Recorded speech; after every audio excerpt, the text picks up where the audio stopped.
Good morning to all student Vijay nursing classes में आपका हार्दिक स्वागत है। आज हम सीखने जा रहे हैं सीएचएन रिलेटेड कुछ बुलेट्स पॉइंट जो आने वाले एग्जाम के लिए बहुत ही काम आने वाले हैं। तो ध्यान से मेरे वीडियो को देखना और आपको मेरा वीडियो अगर अच्छा लग रहा है तो प्लीज लाइक कमेंट और शेयर जरूर कर दीजिएगा। और अभी तक आपने मेरे चैनल को सब्सक्राइब नहीं किया तो प्लीज मेरे चैनल को सब्सक्राइब जरूर कर दीजिएगा। चलिए स्टूडेंट, आज का शानदार लेक्चर शुरू करते हैं। पहला क्वेश्चन आपकी स्क्रीन के सामने। National tobacco control program launch by the government of the India कब हुआ था? तो याद रखना 2007 और 8 के बीच में। Second one is the national leprosy eradication program was launch into the 1983। जो लेप्रेसी एरेडिकेशन प्रोग्राम है वो कब लॉन्च हुआ? 1983 में। Target population covered under the राष्ट्रीय किशोर स्वास्थ्य कार्यक्रम, इट इज द क्या था उसका? तो उसमें क्या आएगा? टारगेट पॉपुलेशन कितना था?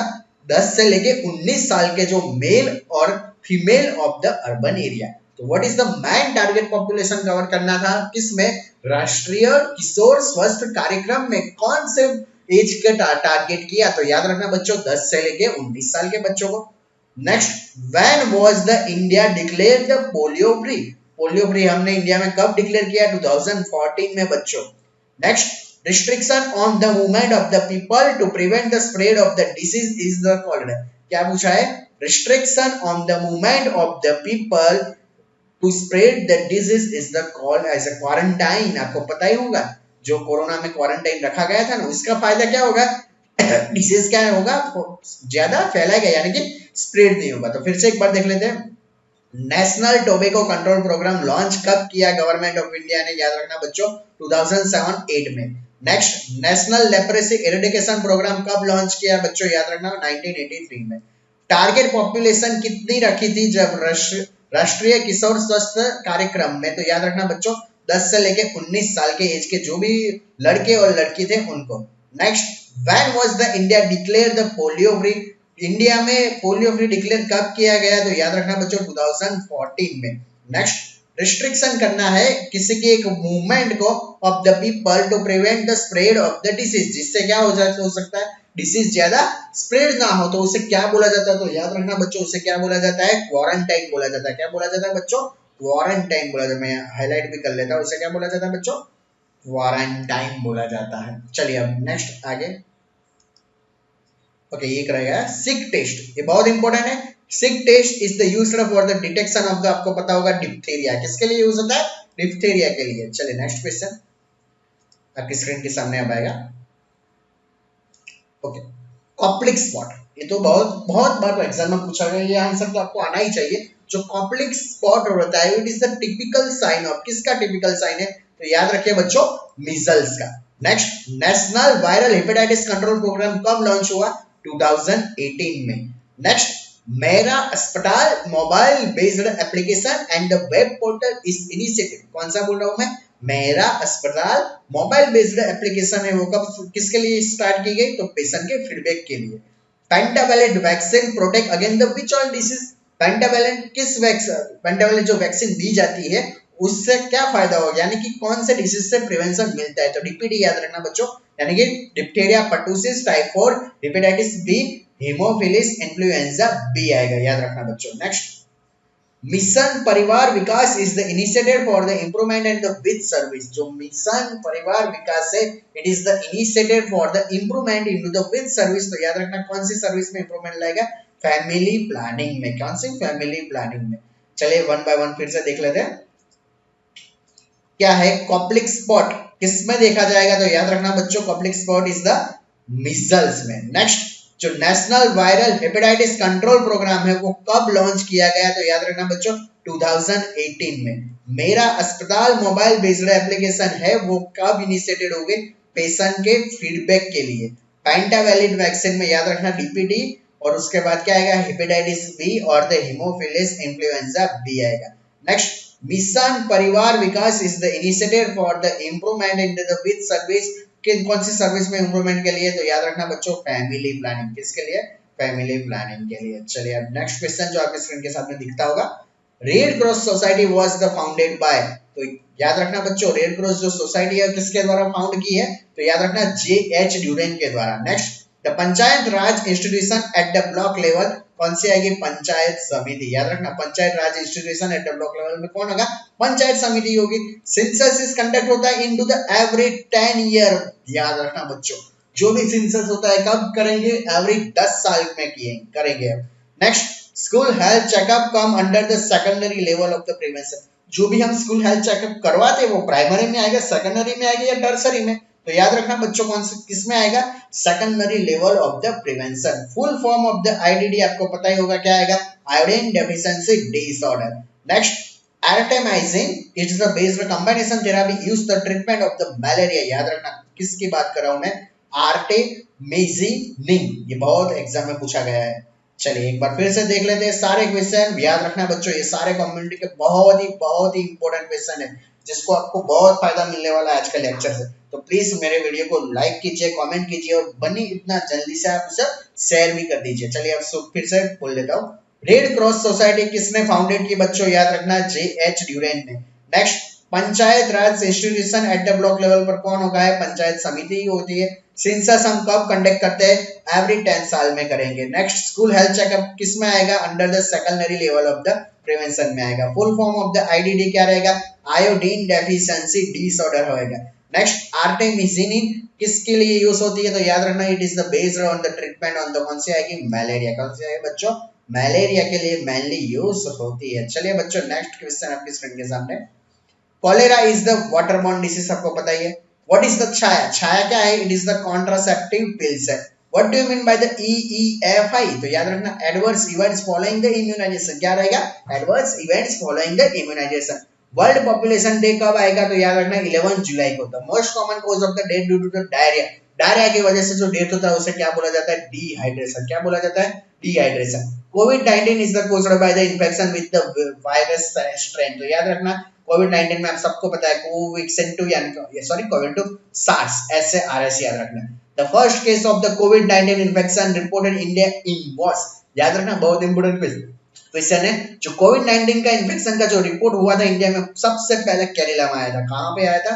सबसे पहले केरला में। चाइना नहीं, याद रखना, वो तो इंडिया के बाहर वर्ल्ड में था, लेकिन ये इंडिया पूछा है, याद रखना बच्चों। फिर से मैं बोलता हूँ, कॉलेरा बच्चों याद रखिए क्या है? Waterborne disease. छाया क्या है? कॉन्ट्रासेप्टिव पिल्स है। What do you mean by the EEFI बच्चों? याद रखिए, adverse events following the immunisation. World population day कब आता है? तो याद रखना 11 जुलाई को।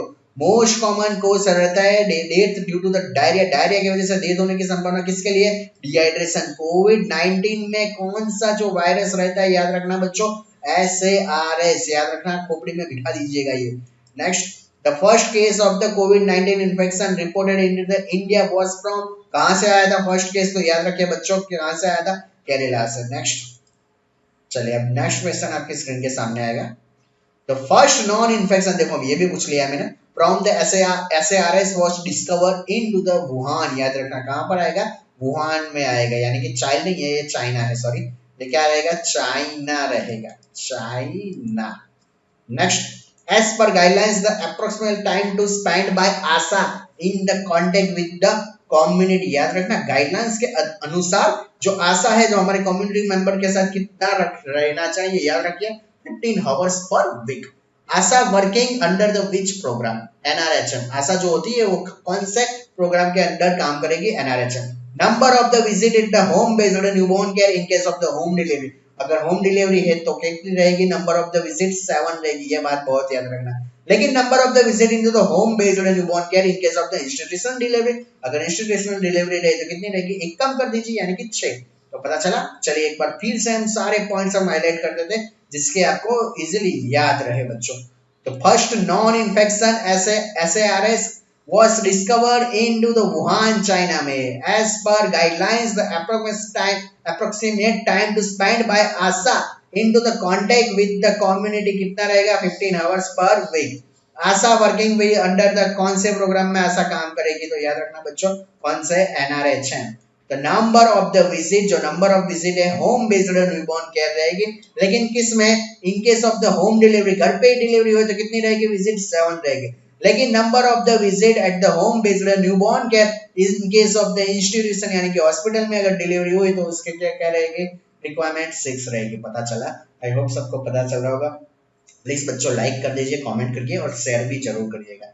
चलिए नेक्स्ट क्वेश्चन आपके स्क्रीन के सामने आएगा। ओके, किसान डिसीज, किसान या किसान बोल सकते हैं, due to the deficiency of the, याद रखना, सेलेनियम। सेलेनियम की वजह से जो डिसीज होता है उसे क्या बोलते हैं? किसान डिसीज बोलते हैं। Choice of the contraceptive in the heart disease, heart disease में कौन सा कॉन्ट्रासेप्टिव यूज करना चाहिए? Barrier method. World toilet day celebrate कब करते हैं बच्चों? याद रखिए 19 नवंबर में। ये सब क्वेश्चन आ सकते हैं। Next, international women day celebrate कब करते हैं बच्चों? 8 मार्च को, यानी कि 8 मार्च को। First case that come to notice the physician is the also known as the, क्या बोला जाता है? Index case. जो पहला जो केस आता है उसे क्या बोला जाता है बच्चों? हमेशा याद रखिए, उसे क्या बोला जाएगा? इंडेक्स। क्या बोला जाएगा? Index case. फिर से बोल देता हूँ, जो किसान यानी कि किसान डिजीज है वो किसकी वजह से होता है? तो याद रखिए बच्चों, किसकी वजह से? Selenium. Next, choice of the contraceptive, जो कॉन्ट्रासेप्टिव की चॉइस है और कौन सी कंडीशन मैंने दिखाई है? Heart disease. तो हार्ट डिसीज में कौन सी आएगी choice of the contraceptive? Barrier method. World toilet day celebrate हम कब करते हैं? तो याद रखिए बच्चों 19 नवंबर। कब करेंगे? 19 नवंबर। इंटरनेशनल वुमेन डे सेलिब्रेट बच्चों कब करेंगे? तो याद रखिए बच्चों कब करेंगे? 8 मार्च को करेंगे। Next, first case that comes to the notice of the physician is the also known as the, उसे क्या बोला जाता है? Index case. जो फर्स्ट केस आता है उसे क्या बोला जाता है? इंडेक्स केस के नाम से उसे जाना जाता है। चलिए बच्चों नेक्स्ट आगे का क्वेश्चन जो आपके स्क्रीन के सामने आ पाएगा। Next, syphilis is the mostly caused by the treponema pallidum. याद रखिए सिफिलिस किसकी वजह से होता है? Treponema pallidum. Permanent method of the contraception in the woman by the surgery is the called as, आपको पता है परमानेंट मेथड कौन सी रहेगी? Tubectomy. Adolescent dose of the iron and the folic acid, तो याद रखिए एलिमेंट आयरन जो रहता है 100 mg और फॉलिक एसिड कितना रहेगा? 500 mg रहेगा। Disease that caused by the cold dust, यानी कि ऐसा कौन सा डिजीज है जो कोल्ड डस्ट की वजह से हो सकता है? तो याद रखिए ब्लैक लंग डिसीज। कौन सा डिसीज बच्चों? Black lung disease. Subdermal implants are the effective for the, कब तक इफेक्टिव रहेगी सब डर्मल जो इम्प्लांट्स रहती है? 3 से लेके कितने साल तक? 5 साल तक। चलिए एक बार फिर से देख लेते हैं बच्चों। Okay, syphilis is the mainly caused by the, syphilis होने की वजह क्या रहेगी? ट्रेपोनोमा पैलिडियम रहेगी। Permanent method of the contraception into the woman by the surgery, इसे क्या बोला जाता है? ट्यूबेक्टोमी बोला जाता है। क्या बोला जाता है बच्चों? Tubectomy. Next, adolescent dose of the iron और फॉलिक एसिड का जो डोज रहेगा वो कितना? आयरन का कितना रहेगा? 100 mg और फॉलिक एसिड का बच्चों कितना रहेगा? 500 mg। Disease is the mostly caused by the cold dust। Cold dust की वजह से जो डिजीज होता है उसे क्या नाम दिया जाता है? Black lung disease. Subdermal implants are the effective for the, जो सब डर्मल इम्प्लांट्स है वो इफेक्टिव कब तक रहेगी? याद रखिए 3 से लेके 5 साल तक रहेगी। कब तक रहेगी? 3 से लेके बच्चों 5 साल तक रहेगी। चलिए नेक्स्ट क्वेश्चन जो आपके स्क्रीन के सामने दिखाएगा, ट्रिस्मस। अब देखिए ट्राइसमस या ट्रिस्मस क्या है बच्चों? It is the spasm of the facial और द जो मसल। स्पाज्म हो जाएगा फेशियल और जो muscle. Host of the Japanese encephalitis क्या रहेगा? कौन होगा? Culex.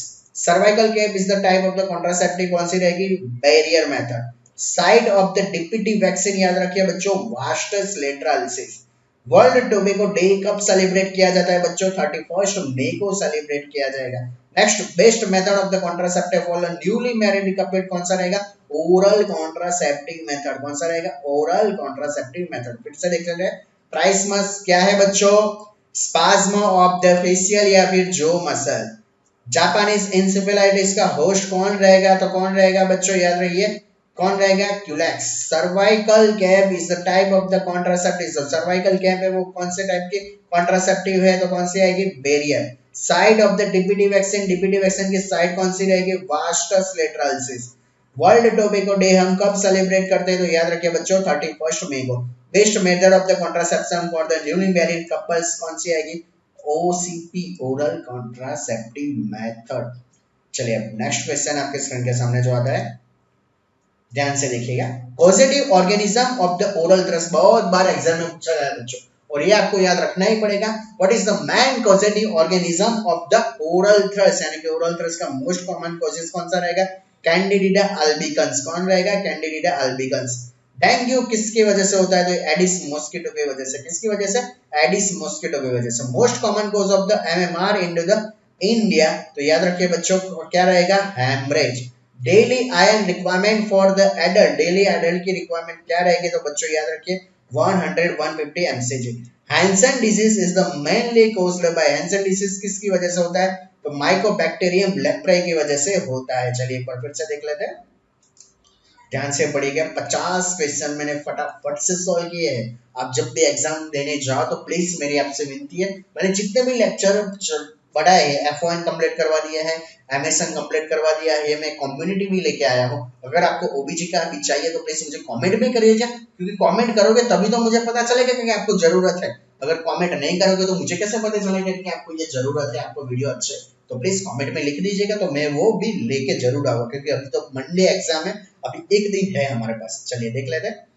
Positive organism of the oral thrust, फिर से बोल रहा हूँ क्या आएगा, कैंडिडिडा एल्बिगन्स। क्या आएगा, candida albicans. Next, dengue is the caused by, dengue किसकी वजह से होता है तो याद रखिए बच्चों एडिस मॉस्किटो की वजह से। Most common cause of the MMR India किसकी वजह से होता है तो याद रखिए हेमरेज की वजह से। Daily iron requirement for the adult, adult की डेली आयरन रिक्वायरमेंट कितनी रहेगी 100 से 150। हैंसन डिजीज किसकी वजह से होता है तो याद रखिए बच्चों माइकोबैक्टीरियम लेप्राई की वजह से होता है। किसकी वजह से, Mycobacterium.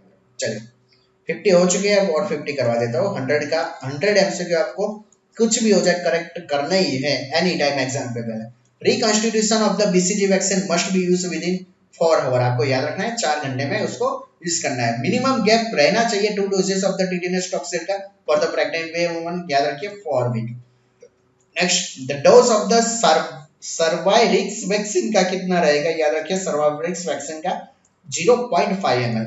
Cytosis is the disease caused by the dust of, जो साइटोसिस डिजीज है वो किसकी वजह से कॉज होता है तो याद रखिए बच्चों it is the mainly caused by the iron. Next, Kartar Singh committee recommended for the multipurpose health worker into the year 1975, कौन से साल में आया था 1975 में। तो फिर से एक बार देख लेते हैं, ठीक है ओके। बीसीजी का रिकॉन्स्टिट्यूशन हम कितने समय में हमें यूज करना चाहिए तो याद रखिए 4 आवर्स में। मिनिमम गैप कितना रहना चाहिए 2 doses of the tetanus toxin vaccine pregnant woman में, तो याद रखिए कितना रहेगा 4 week. The dose of the Cervarix vaccine का कितना रहेगा, याद रखिए डोज कितना रहेगा 0.5 ml। Cytosis is the disease, it is the mainly caused by the कौन सी डस्ट, याद रखना है आयरन। कटार सिंह कमेटी जो है रिकमेंडेड करती है multipurpose health worker into the which year, तो याद रखना है कौन से ईयर में आएगी 1974। कौन से ईयर में आएगी बच्चों 1974 सॉरी 5 में। चलिए next question, Koplik spot in missile, मैंने अभी बताया था कॉप्लिक स्पॉट्स किस में देखने को मिलेंगे तो किस में देखने को मिलेंगे, पता चला आपको किस में देखने को मिलेगा, मिजल में। लेकिन मिजल में कैसे रहेंगे, व्हाइट कलर के। Laparoscopic sterilisation can be perform by the trained MBBS doctor, इसमें नर्स मत लिख देना। Laparoscopic sterilisation can be perform by the MBBS doctor. Which form is the filled by the healthcare worker at the sub center under the IDSP program? देख लेते हैं form S, कौन सा form fill करेंगे, S form. अब देख लेते हैं सभी फॉर्म में से सिखा देता हूँ, यानी अगर कोई एग्जाम में पूछा तो आपको उसका आंसर तुरंत आ जाए। एस फॉर्म किसके लिए, reporting format for the syndromic surveillance filled by the health worker. P form किसके लिए, reporting format for the presumptive surveillance filled by the medical officer. Next L1, L2, L3 form आएगा और reporting format रहेगा laboratory surveillance के लिए। Next W forms आएगा, W forms for the reporting from the format for the water quality monitoring, यानी कि जो water quality है वो किसकी सहायता से भरेंगे, filled by the health worker and the laboratory personnel at the PHC, CHC and the various other laboratories into the this respected cases। और लास्ट वन जो आएगा एल फॉर्म, एल फॉर्म किसके, it is design to collect the data on the lab confirm cases. तो चलिए एक बार फिर से मैं पढ़ा लेता हूँ, ये बहुत इंपॉर्टेंट है, फिर से ध्यान से समझते हैं। कॉप्लिक स्पॉट पता चल गया बच्चों किसमें, मिजल में, कैसे कलर में, व्हाइट कलर में। Laparoscopic sterilisation can be perform करना चाहिए यूजुअली एमबीबीएस डॉक्टर की वजह से। नेक्स्ट, कौन सा फॉर्म फिल करेंगे health care worker at the कौन से लेवल पर, सब सेंटर में, अंडर द कौन से प्रोग्राम में, आईडीएसपी प्रोग्राम में, तो फॉर्म एस करेगी। कौन सा करेंगे, फॉर्म एस करेंगे। एस फॉर्म में क्या रहेगा, रिपोर्टिंग फॉर्मेट रहेगा किसके लिए, syndromic surveillance filled by the health worker. याद रखिए हेल्थ वर्कर जो फॉर्म भरता है वो फॉर्म का नाम बताइए, तो कौन सा फॉर्म आएगा बच्चों, कौन सा फॉर्म आएगा, याद रह गया एस फॉर्म। अगर क्वेश्चन पूछा गया हो कि मेडिकल ऑफिसर कौन सा फॉर्म फिलअप करेगा तो कौन सा करेगा, पी फॉर्म। इसमें क्या आएगा, reporting format for the presumptive surveillance, it is the mainly filled by the medical officer। अब L1, L2 और L3 forms आएगा, it is the reporting format for the laboratory surveillance, and the W forms is the reporting format for the water quality monitoring। और वो कौन fill करेगा, health worker and the laboratory personnel at the PHC, CHC and the various other laboratories under the these respected cases में। और last one मैंने क्या समझा, L form. जो एल फॉर्म रहता है it is design to collect the data on the lab confirm cases. जो भी लेबोरेटरी कंफर्म केसेस हो वो एल फॉर्म नाम से ही पता चलेगा। चलिए नेक्स्ट क्वेश्चन, साइटोटॉक्सिक और expiry drug dispose by the incineration, यानी कि जला ही देंगे। Which vaccination should be given to the worker who deal with the biomedical waste. जो भी बायोमेडिकल वेस्ट के साथ काम करते हैं तो उसे कौन सी वैक्सीन देनी चाहिए, तो याद रखना बच्चों HBsAg और tetanus. What is the total duration of the treatment of the multi drug resistance tuberculosis, यानी कि याद रखिए कितना ड्यूरेशन चलता है मल्टी ड्रग रेजिस्टेंट किसके लिए, ट्यूबरकुलोसिस के लिए, तो याद रखिए 18 से 24 months. Syphilis is the complex systemic sexually transmitted infection caused by the A spirochete। किसकी वजह से, A spirochete। NPCDSC stand for the National Program for the Prevention and the Control for the Diabetes, Cancer, Cardiovascular Disease and the Stroke। तो पता चल गया। Please एक बार ये question थोड़ा सा पढ़ लीजिए, मैं पानी पी लेता हूँ थोड़ा। तो थोड़ा ये जो स्क्रीन पर क्वेश्चन दिख रहा है तो पढ़ लीजिए, फटाफट से बच्चों पढ़ लीजिएगा।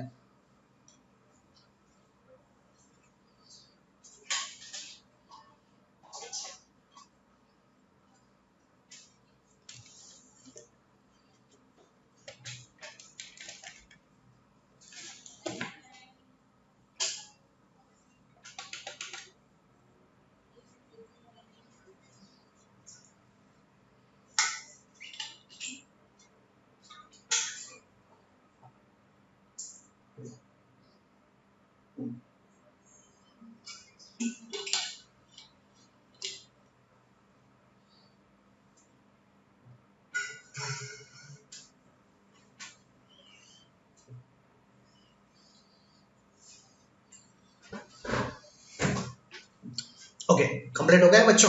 एक बार फिर से मैं पढ़ा लेता हूँ, सॉरी फॉर द लेट। चलिए देख लेते हैं एक बार। चलिए साइटोटॉक्सिक और जो एक्सपायरी डेट ड्रग्स रहेगी वो डिस्पोज बाय द कैसा करेंगे, इंसिनरेशन। कौन सी वैक्सीन देंगे to the worker who deal with the biomedical waste, तो याद रखिए बच्चों HBsAg और the tetanus. What is the total duration of the treatment for the multi drug resistant TB के लिए, तो याद रखिए टीबी के लिए 18 से कितना 24 month. Syphilis is the complex systematic sexually transmitted infection. It is mainly caused by the spirochete। और NPCDSC stand for the National Program for the Prevention and the Control of the Cancer, Diabetes और the क्या रहेगा Cardiovascular Disease and the Stroke। चलिए अब आगे का question जो आपके स्क्रीन के सामने दिखेगा बहुत इंपॉर्टेंट है, ध्यान रखिएगा बच्चों। It is the very important सारे क्वेश्चन, तो वन बाय वन डिस्कस करते हैं। चलिए next, Which application is used for the TB program? ये क्वेश्चन भी बहुत एग्जाम में पूछा गया, कौन सा है, Which application है it is used for the किसके लिए, टीबी प्रोग्राम के लिए। तो याद रखिए टीबी प्रोग्राम के लिए कौन सी एप्लीकेशन आती है, निश्चय। याद रखिए कौन सी आएगी बच्चों, निश्चय। Next, VHND is the organized, VHND is the organized once a month on the fixed day or the fixed place। और VHND का मीन्स क्या, सॉरी एम्स क्या रहेगा, provide the essential and the comprehensive health and the nutritional service children under the age of the group of the 0 से लेके कितने साल तक, 5 साल के जो भी बच्चे हैं उनको क्या करेंगे, हेल्थ एंड न्यूट्रिशन का एजुकेशन देंगे, सर्विस देंगे। डेली का मीनिंग क्या रहेगा, disability adjust the life year. The home based newborn care scheme was launch कब की गई थी, 2011 में। कब की गई थी, 2011 में की गई थी। तो फिर से Which application is the use for the TB program, तो याद रखिए बच्चों निश्चय VHND organized once a month on the fixed day and the fixed place. Next, VHND क्या रहेगा उसका main M, provide the essential and the comprehensive health and the nutritional service to the children under the age of the group. Age कितनी रहेगी याद रखना बच्चों, कितनी रहेगी एज, कितनी रहेगी 0 से लेके 5 साल तक रहेगी. डेली, डेली का मीनिंग क्या रहेगा, what you mean by the daily, तो डेली का मीनिंग क्या रहेगा, disability adjusted life year. The home based newborn care scheme was कब लॉन्च की गई थी, तो याद रखिए बच्चों 2011 में लॉन्च हो गई थी. कब हुई थी लॉन्च, 2011 में लॉन्च किया गया था. चलिए फिर से देख लेते हैं, शुरू करते हैं अगला क्वेश्चन जो आपके स्क्रीन के सामने आएगा. Filariasis is the parasitic disease is the mainly caused by the nematode worm. किसकी वजह से होता है, nematode worm. Leprosy can be classified as the paucibacillary and the multibacillary. Rubella is the also known as the rubella का दूसरा नाम बताइए तो what is the main meaning of the what is the another name of the rubella. तो rubella का दूसरा नाम क्या रहेगा बच्चों, जर्मन मिजल रहेगा. क्या रहेगा, German missile. SARS stands for severe acute respiratory syndrome. याद रखना बच्चों, एग्जाम में बहुत पूछा गया है. क्या पूछा गया है, what you mean by the SARS. SARS का मीनिंग बताइए तो what you mean by the SARS. तो याद रखिए SARS क्या रहेगा, सीवियर एक्यूट रेस्पिरेटरी. क्या रहेगा, severe acute respiratory syndrome. Next, चलिए next, the mode of the transmission of the leprosy. जो लेप्रेसी का मोड ऑफ ट्रांसमिशन रहेगा वो क्या रहेगा, तो याद रखिए बच्चों क्या रहेगा, ड्रॉपलेट इन्फेक्शन. क्या रहेगा, ड्रॉपलेट इन्फेक्शन. चलिए एक बार फिर से देख लेते हैं, क्वेश्चन बहुत इंपॉर्टेंट है बच्चों. ये देखिए पहला, filariasis is the parasitic disease caused by the, किसकी वजह से होता है, याद रखिए नेमेटोड वर्म की वजह से. Leprosy can be classify as the, किसके लिए क्लासिफाई होता है, तो याद रखिए paucibacillary and the multibacillary. Rubella का दूसरे नाम बताइए, तो रूबेला का दूसरा नाम क्या रहेगा, German मीजल. SARS stands for the severe acute respiratory syndrome. The mode of the transmission is the of the leprosy is the droplet infection. क्या रहेगा, it is the droplet infection. याद रखना, बहुत इंपॉर्टेंट क्वेश्चन है. चलिए आगे बढ़ते हैं, अगला क्वेश्चन आपके स्क्रीन के सामने दिखाएगा.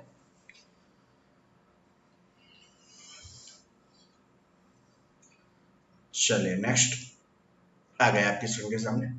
Which of the following disease is the eradicated from the India. तो याद रखिए ऐसे कौन कौन से डिजीज कंडीशन है जो इंडिया से क्या हो चुके हैं, इरिडिकेट यानी कि नाबूद हो चुके हैं. ऐसा एक डिजीज का नाम याद रखेंगे तो आपको नहीं पता चल गया, यानी कि सब डिजीज के आपको नाम याद रखने पड़ेंगे.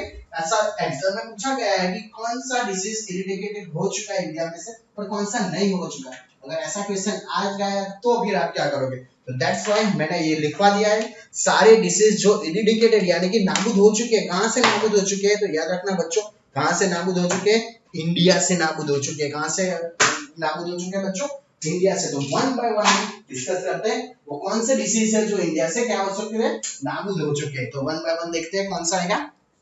पहला देख लीजिए, स्मॉल पॉक्स, जूनियर worm, polio and the yaws. Next one is the when the India was declared the polio free. India में क्या कब हमने डिक्लेयर किया था कि पोलियो फ्री हो चुका है, तो याद रखिए बच्चों 27 मार्च 2014 में. याद रखना ये डेट, बहुत एग्जाम में पूछा गया है. Mission Indradhanush was launched into the which year, दिसंबर 2014 में. Immediate first aid treatment for the dog bite. ये डीजी बाइट नहीं है बच्चों, ये क्या है, डॉग बाइट है. क्या करेंगे शुरुआत में हम, wash with the soap and the water for the 5 minute.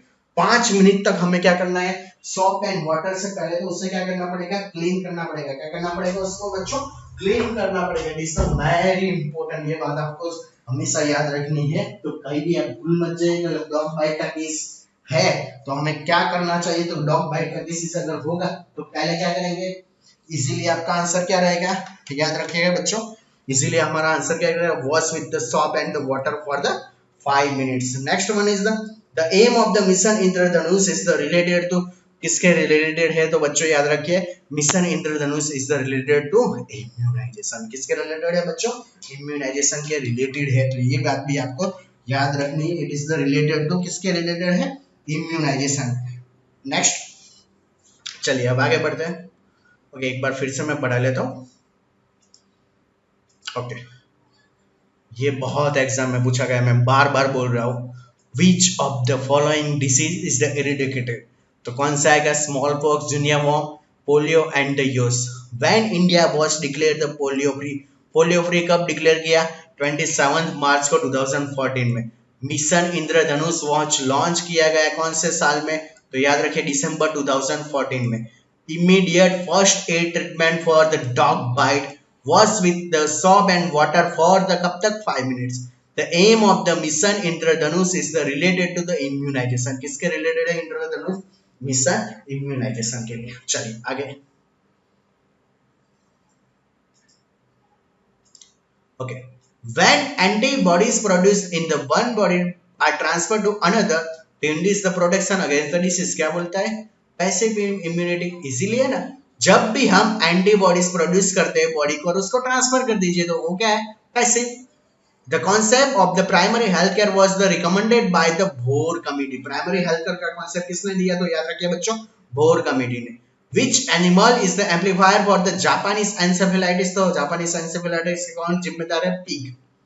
In which communicable disease that the acid fast bacilli test is the positive, कौन कौन से कम्युनिकेबल डिजीज के लिए acid fast bacilli test is the positive आएगा? तो याद रखिए बच्चों, tuberculosis and the leprosy.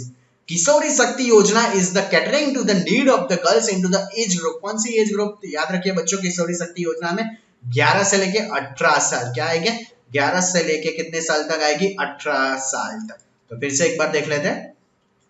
Antibody produce करके हमें क्या करेगा? एक बॉडी से दूसरी बॉडी में अगर ट्रांसफर करके उसको प्रोटेक्शन देना है डिसीज के सामने, तो उसे क्या बोला जाता है? Passive immunity. The concept of the primary health care was the recommended by the, जो प्राइमरी हेल्थ केयर का रिकमेंडेड है क्या है? Bhore committee. Which animal is the amplifier for the Japanese encephalitis? Pig. Next, which communicable disease the acid fast bacilli test is the positive? तो याद रखिए बच्चों, tuberculosis and कौन सा आएगा? लेप्रोसी।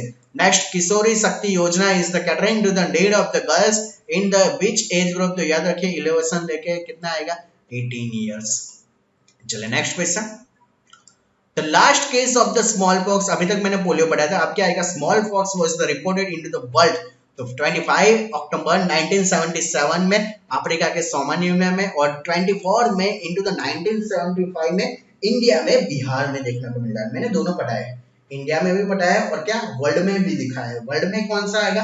25 अक्टूबर 1977 यानी कि 1977 में कहां पर आएगा? अफ्रीका के सोमालिया में आएगा। और 24 में यानी कि 24 में 1975 में कहां पर आएगा? इंडिया, यानी कि इंडिया में कहां, कौन सी जगह के? बिहार में।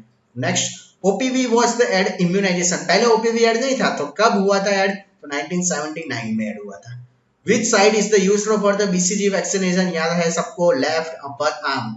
Immediate object that can transmit the disease are the term as the fomites, क्या बोला जाता है उसको? fomites। वैक्सीन क्या प्रोड्यूस करता है? तो एक्वायर्ड इम्यूनिटी। जो भी वैक्सीन है वो क्या प्रोड्यूस करती है? कौन सी इम्यूनिटी बच्चों? एक्वायर्ड इम्यूनिटी प्रोड्यूस करती है। तो चलिए एक बार फिर से देख लेते हैं। The last case of the smallpox was reported into the world into the कब किया? तो याद रखिए बच्चों, 25 अक्टूबर 1977 में अफ्रीका के सोमालिया में, और 24 मई 1975 में इंडिया में, बिहार में। OPV was the add immunisation schedule, कौन से साल में ओपीवी को ऐड किया? 1979 में। कौन सी साइड हम यूज करेंगे, प्रिफर करेंगे बीसीजी वैक्सीन के लिए? Left upper arm. Immediate object that can transmit the disease are the term as the fomites. याद रखिए, फोमाइट्स भी बहुत पूछा गया है। वैक्सीन प्रोड्यूस क्या करती है? तो वैक्सीन क्या प्रोड्यूस करती है? Acquired immunity. क्या करती है? Acquired immunity. चलिए next question. Lakshya programme launch into the which year? Lakshya programme कौन से ईयर में लॉन्च हुआ? 11 दिसंबर 2017 में। Covishield is the type of the, कौन सी टाइप की वैक्सीन है? याद रखिए, live attenuated viral vaccine. How many doses of the rota virus vaccine are the required? तो याद रखिए डोजेस कितने रहेंगे? 3 रहेंगे। BCG vaccine once the constituted should be used with in the, कितने घंटे में हमें खत्म करना चाहिए? 4 से लेके 6 घंटे में। When the diarrhea lasts for the more than 14 days, इसको क्या बोला जाता है? अगर 14 दिन से ज्यादा डायरिया हो तो उसे क्या बोला जाता है? persistent डायरिया के नाम से जाना जाता है। किसके नाम से? persistent diarrhoea. चलिए फिर से देख लेते हैं। लक्ष्य प्रोग्राम रिलेटेड टू, याद रखना कब लॉन्च हुआ? It is the launch into the which year 11th December 2017 कब हुआ 11th December। Covishield is the which type of the vaccine, Covishield है कौन से टाइप की वैक्सीन है, तो याद रखिए बच्चों it is the live attenuated viral vaccine.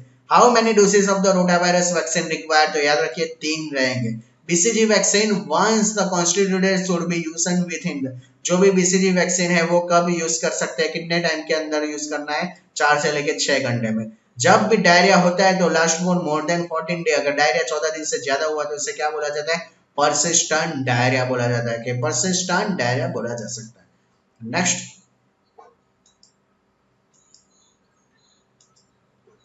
the program that aim to train health personnel in the basic newborn care and the resuscitation, ऐसा कौन सा प्रोग्राम है जिसमें ट्रेनिंग के लिए फोकस किया है, यानी कि हेल्थ प्रोफेशनल को बेसिक न्यूबॉर्न केयर के लिए, और the second one is the resuscitation के लिए।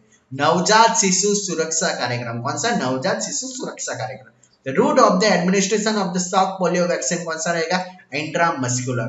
The target group of the weekly iron folic acid supplement, जो टारगेट ग्रुप है वीकली आयरन सप्लीमेंट देना है तो उसमें कौन सा आएगा, school going adolescent girls and boys into the 6 to 12 class.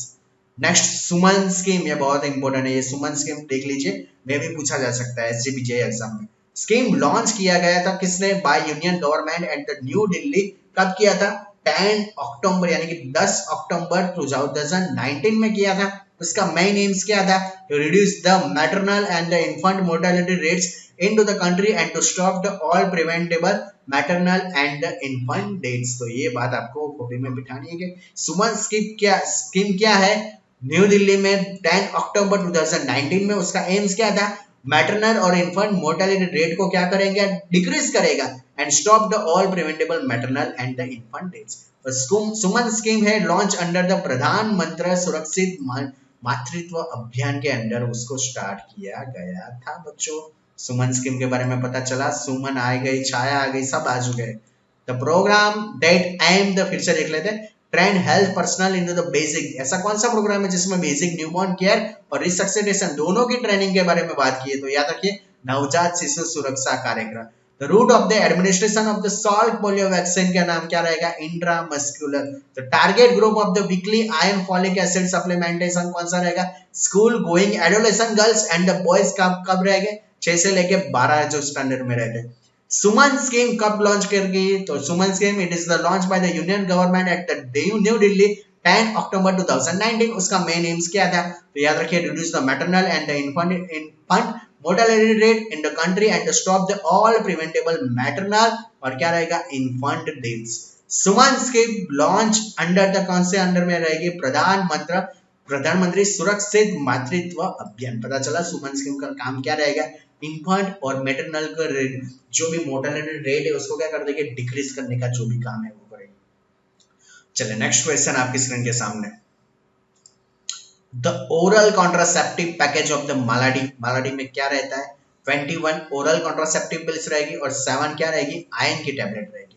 Disease preventable under national vector borne disease control programme, national vector borne disease control programme में कौन से डिसीज को prevent, malaria, dengue, Japanese encephalitis, काला बाजार और chikungunya. The route of the administration of the DPT vaccine क्या रहेगा, IM रहेगा।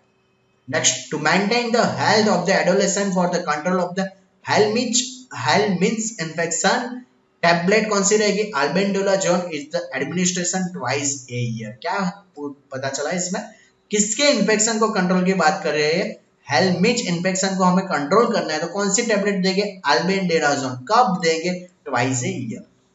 The adolescent health programme provide the iron और फॉलिक एसिड सप्लीमेंटेशन, कब देंगे, फिक्स डे एवरी वीक। जो भी आयरन और फॉलिक एसिड देंगे कैसे देंगे, फिक्स डे एवरी वीक में हम देंगे।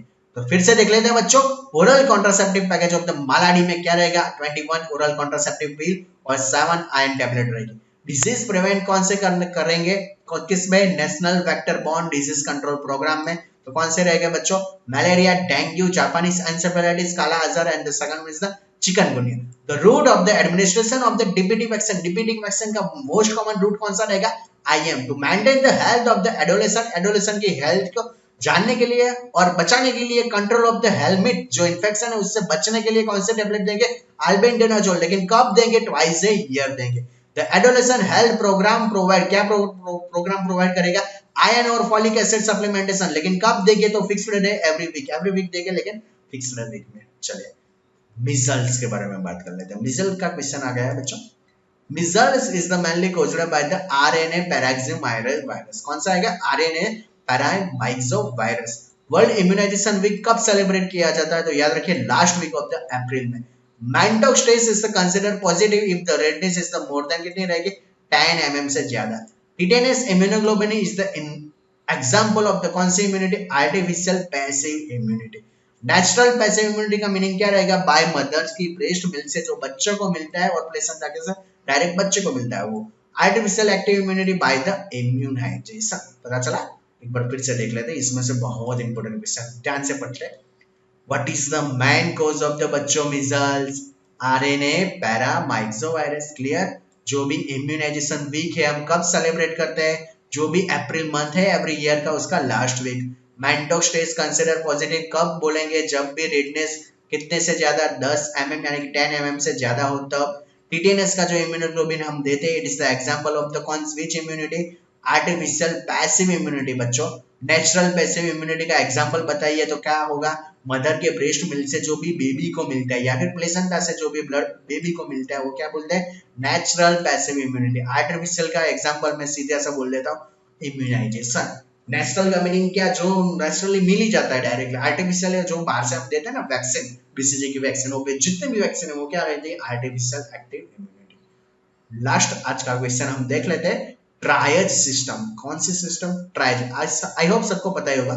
Red colour code use for the emergency और the first priority. Yellow colour में क्या आएगा बच्चों? Use for the urgent second priority case. Green colour की जो है वो is the non urgent cases. और black colour code it is the use for the such a client who are the expected to die और the enable to survive. तो पता चला बच्चों आज के लेक्चर में ट्राई सिस्टम में क्या? Red for the emergency, yellow for the urgent second priority cases देंगे, ग्रीन कलर कोड किसके लिए? नॉन अर्जेंट केस के लिए, और ब्लैक कलर कोड यानी कि पेशेंट डेथ हो चुका है या फिर who are unable to survive. तो प्लीज आज के लेक्चर मुझे कैसा लगा, आज का लेक्चर आपको कैसे लगा कमेंट में जरूर बताइएगा। और हाँ, अभी तक आपने मेरे चैनल को सब्सक्राइब नहीं किया तो सब्सक्राइब जरूर कर दीजिएगा, लाइक कमेंट और शेयर जरूर कर दीजिएगा बच्चों। अगर अभी भी आपको ओबीजी या पीडियाट्रिक या कोई भी सब्जेक्ट के रिगार्डिंग आपको कुछ बुलेट्स पॉइंट चाहिए तो मुझे कमेंट बॉक्स में जरूर बताइएगा, तो मैं उसका वीडियो लेके जरूर आऊंगा। तब तक के लिए थैंक यू ऑल स्टूडेंट और all the best for your examination. Thank you all student.